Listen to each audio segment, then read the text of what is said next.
We up here, got the chair, everything covered. We ready. Pastor Lee is reading. Everything ready for you to go, and you don't show up to your own installation. That was Saul, because Saul had issues.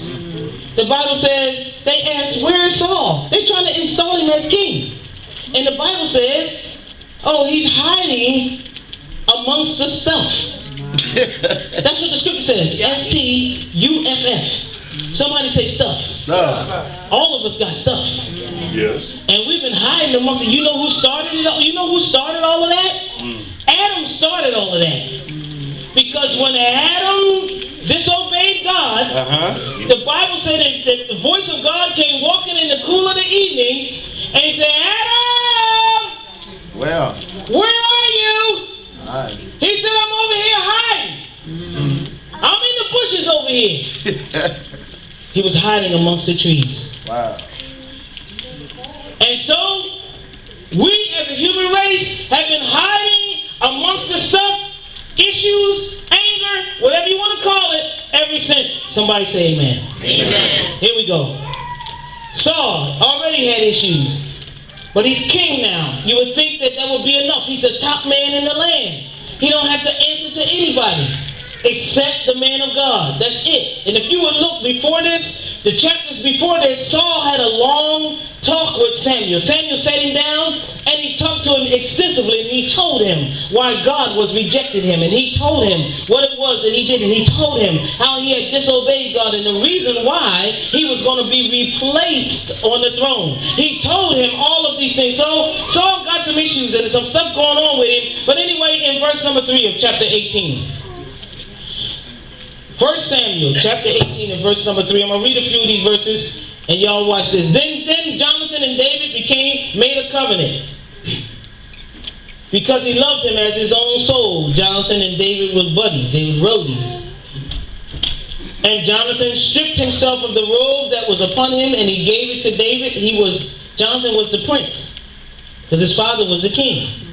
And he gave it to him. And he gave it to David and his garments, even to his sword and his bow and to his girdle. In other words, he gave him all the clothes that he had. In other words, you like my own brother. And David went out whithersoever Saul sent him and behaved himself wisely.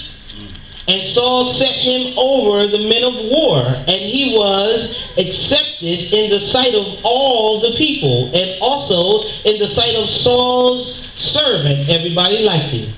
Because he behaved himself wisely. Somebody say wisely. Wisely. Okay, and it came to pass as they came, when David was returned from slaughter of the Philistines, that the women came out of all the cities of Israel singing and dancing to meet King Saul with tabrets, that's in other words, that's tamarines, with joy and with instruments of music.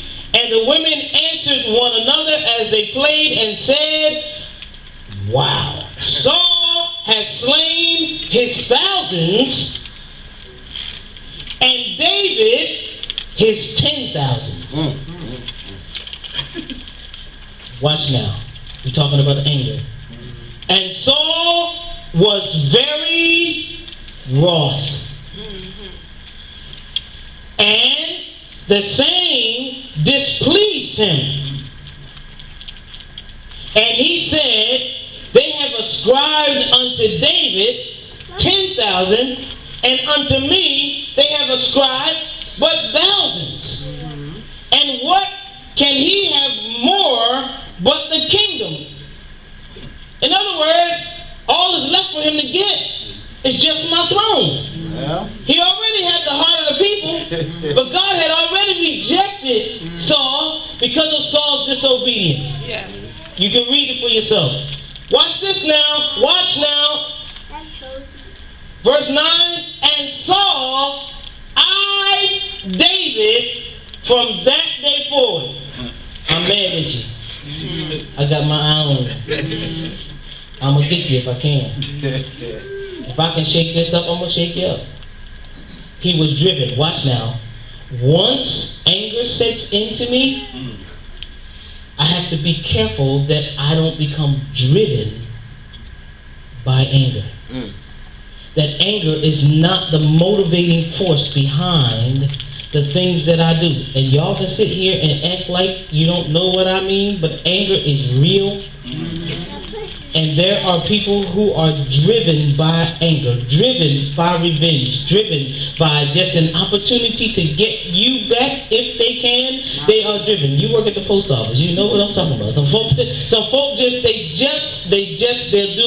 plant stuff on you. They'll put stuff here and put stuff there and hope that you leave mail in a mail truck that they know that you drove. You know, that's a no-no. You get fired for that. Are y'all hearing what I'm saying? Outgoing mail, just put mail in the truck after you get out of the truck just because they don't like you. Driven by anger. And we are Christians and we have no business being driven. Somebody say, not me.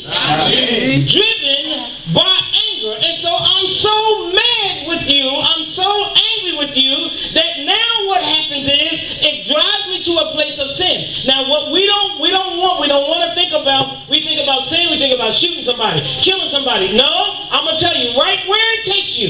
It takes you right where the devil wants you, and that's in a place of unforgiveness. Anger will drive you right there and pull up and park on Unforgiveness Boulevard, and he's not moving. Are y'all hearing me? Bring it.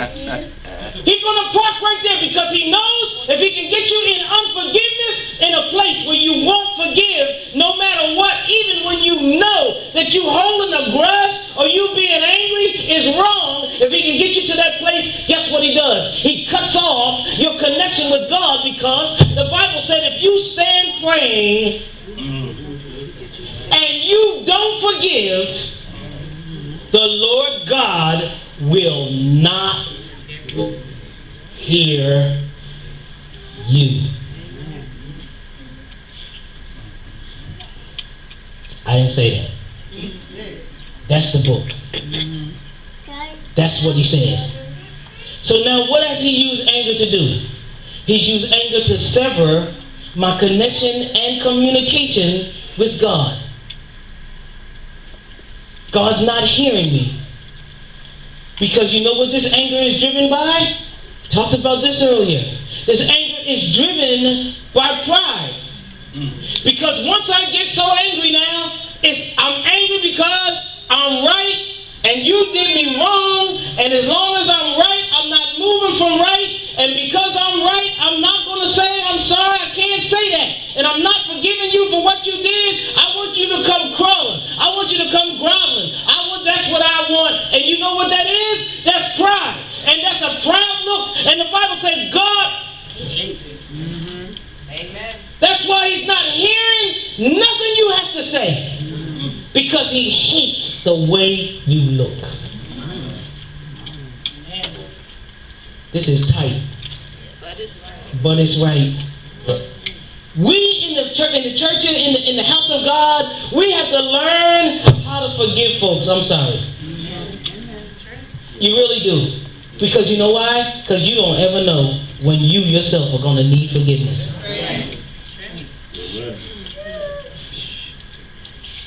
Amen. Let's read. And it came to pass, verse number 10. He's driven by anger now. I'm just about done because we got a lot of stuff to do. We have to finish this next week.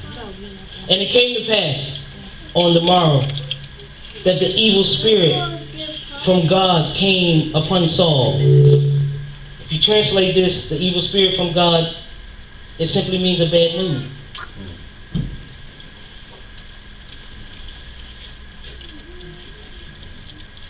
Look at your neighbor and say, moody.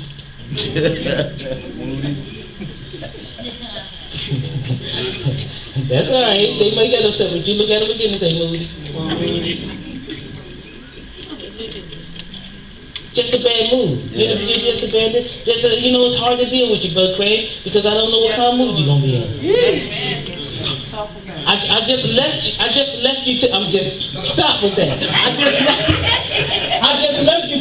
I'm just using.